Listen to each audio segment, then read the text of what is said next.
Hi everyone, in this video I will be talking about organic chemistry. काफ़ी बच्चों को इसमें दिक्कत हो रही है, कोचिंग वगैरह में भी आपके ऑर्गेनिक स्टार्ट हुआ होगा। अगर आप 12th में हैं तो कुछ डिफिकल्टीज फेस हो रही होंगी, और 11th में तो ऑर्गेनिक एंड में दिया है। कोचिंग वाले वहाँ आते आते बहुत रफ्तार में वो पढ़ा देते हैं, बच्चे कोप अप नहीं कर पाते। तो आज इसी प्रॉब्लम का हम सोल्यूशन निकालेंगे, how to ace organic chemistry. Step wise बताऊंगा, 5-6 स्टेप्स होंगे। अगर तुमने फॉलो कर लिए तो ऑर्गेनिक में ईजिली तुम सारे के सारे क्वेश्चन ठीक करके आ जाओगे। Step number 1, strengthen your 11th में ऑर्गेनिक केमिस्ट्री के कुछ चैप्टर्स हैं, general organic chemistry, isomerism, hydrocarbons. अगर तुम्हारी वो कंसेप्ट्स क्लियर नहीं है उन चैप्टर्स के, तो 12th में कुछ भी समझ में नहीं आने वाला है। General organic chemistry GOC base है पूरी की पूरी ऑर्गेनिक का, वही अगर अच्छे से उस पर होल्ड नहीं है तो 12th के चैप्टर्स हवा में उड़ जाएंगे, कुछ भी समझ में नहीं आएगा। तो पहला स्टेप है 11th के उन चैप्टर्स को अच्छे से समझ, सारे क्वेश्चंस की प्रैक्टिस करनी है, उसके बाद ही हम 12th पे आएंगे। एंड प्रेफरेबली जो सीक्वेंस है एनसीईआरटी में दिया हो उसी सीक्वेंस के अलॉन्ग चलोगे तो कोई भी दिक्कत नहीं आएगी। नाउ स्टेप नंबर 2, बाकी सब्जेक्ट्स में तुम नोट बना रहे हो या नहीं उस पर मैं स्ट्रेस नहीं दूंगा, बट ऑर्गेनिक के लिए स्पेसिफिकली तुम्हें खुद के नोट्स बनाने हैं। टीचर के लेक्चर के नोट्स अगर अवेलेबल है, कहीं से तुम्हें पीडीएफ मिल रहा है, डज नॉट मैटर, तुम्हें खुद से लिखना है। टीचर उधर पढ़ा रहा है, तुम्हें इधर अपने नोट्स बनाने हैं। अपनी प्रिपरेशन के टाइम पर मुझे लिखना पसंद नहीं था, मैंने नोट्स नहीं बनाए थे, बट ऑर्गेनिक एक ऐसा सब्जेक्ट है जिसमें मैंने नोट्स खुद के बनाए थे। यू कैन सी, सीधा दिख रहा है क्या? ये पूरे के पूरे मैंने खुद के बनाए थे लेक्चर्स देख के। इससे ये फायदा मिलता है कि अगर तुमने पीडीएफ कहीं से लाया, उसमें तुम जस्ट चीज़ों को पढ़ रहे हो, इसमें तुम स्टेप बाय स्टेप वो चीज़ें समझ रहे हो, वो तुम्हारी मेमोरी में फीड हो रही है कि कैसे हो रही है चीज़ें। ये चीज़ बहुत इंपॉर्टेंट है। You have to make your own notes. Now step number 3, revision.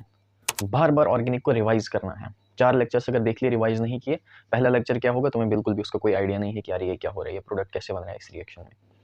तो इस चीज़ को हम बार बार रिवाइज करेंगे। जैसे ही लेक्चर खत्म कर लिया देख के, पूरे नोट्स बना लिए, एक बार नोट से गो थ्रू करेंगे और फिर वापस अपनी रफ नोटबुक पे लिखेंगे जो भी हमने रिएक्शंस अभी पढ़ी है, ताकि हमारी परमानेंट मेमोरी में ये चीज़ें घुसें। ठीक है। Now step number 4, question practice. अब तुमने पढ़ लिया, चीज़ें याद हो गई, अब है उनको टेस्ट करने की बारी कि तुम सवाल पढ़कर वो कंसेप्ट अप्लाई कर पा रहे हो कि नहीं। कहीं पर रिएक्शन का टेम्परेचर बदल दिया, रिएजेंट के साथ कुछ और ऐड कर दिया, तो इन चीज़ों से प्रोडक्ट ही बदल जाएंगे। इन क्वेश्चंस की बारीकी को तुम पकड़ पा रहे हो कि नहीं, वो तुम्हें पता चलेगा क्वेश्चन प्रैक्टिस से। तो इसलिए क्वेश्चन प्रैक्टिस भी बहुत ज़्यादा इंपॉर्टेंट है। And last step will be obviously analysis of that question. अगर कोई तुम टेस्ट दे रहे हो टाइमर लगा के, पूरे जितने भी क्वेश्चन तुमने प्रैक्टिस किए, लास्ट में फिर तुम्हें देखना है कितने क्वेश्चन गलत हुए हैं और ये गलत क्यों हुए, फिर उनके कंसेप्ट्स को देख। अब तुम बोलोगे कि इस सब में एनसीईआरटी तो कहीं आई ही नहीं। एनसीईआरटी हमें ऑर्गेनिक की पढ़नी भी है या नहीं, और अगर पढ़नी है तो कब पढ़नी है? यस, ऑर्गेनिक की एनसीईआरटी पढ़नी है। सबसे अच्छा टाइम ऑर्गेनिक की एनसीईआरटी पढ़ने का है जब तुमने ये सारे स्टेप्स फॉलो कर लिए, उसके बाद एनसीईआरटी पढ़ो, तो चीज़ें सेंस बनाएंगी और तुम्हें एक बार में पढ़ के ही समझ में आ जाएगी कि वो कहना क्या चाह रहा है। अगर तुमने अभी चैप्टर पढ़ा नहीं है और तुमने स्टार्ट किया एनसीईआरटी से, तो कुछ लाइन्स का तुम्हें सिग्निफिकेंस समझ में नहीं आएगा, मैकेनिज्म्स क्लियर नहीं होंगे। इसलिए स्टार्टिंग में ना पढ़ के एक बार जब तुम सारी ये चीज़ें कर चुके हो उसके बाद तुम एनसीईआरटी पढ़ो, तो सारे पॉइंट्स तुम्हें अच्छे से क्लियर हो जाएंगे। बीच बीच में दिक्कत क्या आ सकती है कि तुम्हें लगे कि यार लेक्चर्स में सब कुछ सेम ही चीज़ें चल रही है, मैं सेंस नहीं बना पा रहा हूँ, मैं इन्फर नहीं कर पा रहा हूँ, इन्फ्रेंस सही से नहीं हो पा रही है कि ये ग्रिग्नार्ड रिएक्शन है, कोई और रिएक्शन है, या क्या हो रहा है इसमें।